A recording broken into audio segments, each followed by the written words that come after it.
Good morning. Good morning. It's just about 8 o'clock in the Pacific Northwest on the West Coast. So I think it's a great time to go live. What about you? Today, I want to confess a weakness. Is there something you're not good at? I would assume there's a couple things. For me, it's hosting. Oh my goodness. I'm awful at hosting. In fact, if you come here, please do. But I am probably most assuredly not going to be your host. Now, I will say, just in case a certain somebody sees this, that currently my mother-in-law is at my house. And so you could say I am hosting her.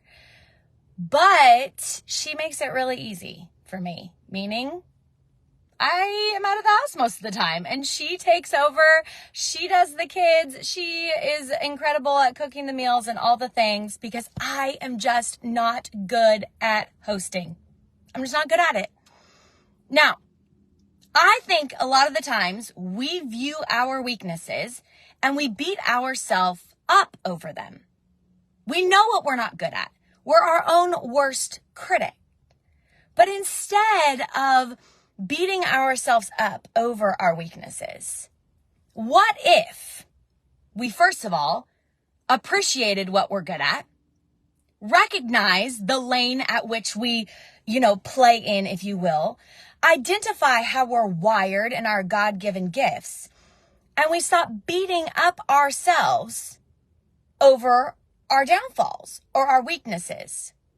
In fact, let's just, before you start to think this is, a place of living in pride, why don't, if you want to be down about something, broken about something, it's about anything he's putting on your heart, something he's asking you to repent about, something that he has burdened you with. Go ahead and get in your broken state over that. But if you are feeling condemned or you are burdening your own self because you aren't good at something, I'd go ahead and say that's the devil. Because sister, brother, you were not created to be good at everything. You are not Jesus himself. And so instead of dwelling on your weaknesses, instead of looking and just grasping those limitations and just refusing to let go of them, what if you recognized what you weren't so great at, but you praised that strength in other people? What if you recognized your downfalls or your limitations, or again, those that you are not strong in, they are not your strong suit. And instead you recognize that in somebody else. You praise that gifting in somebody else.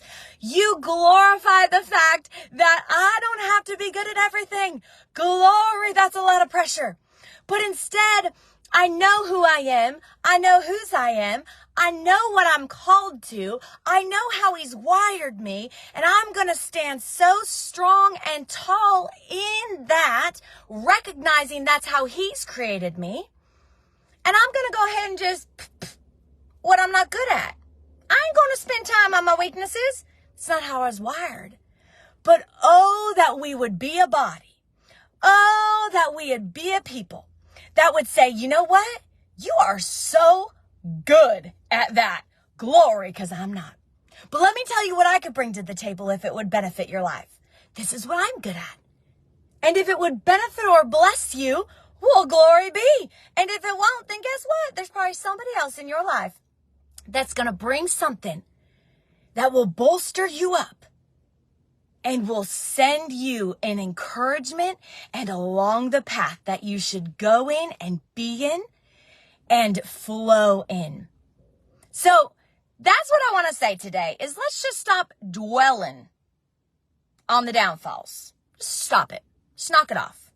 But instead, rock those strengths. Not because you're anything fancy. Remember a week or two ago when I said Jesus can make anybody look good?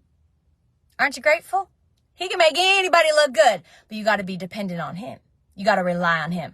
All right, there's somebody trying to get in the building. I'm going to go help her do that. Bye, y'all.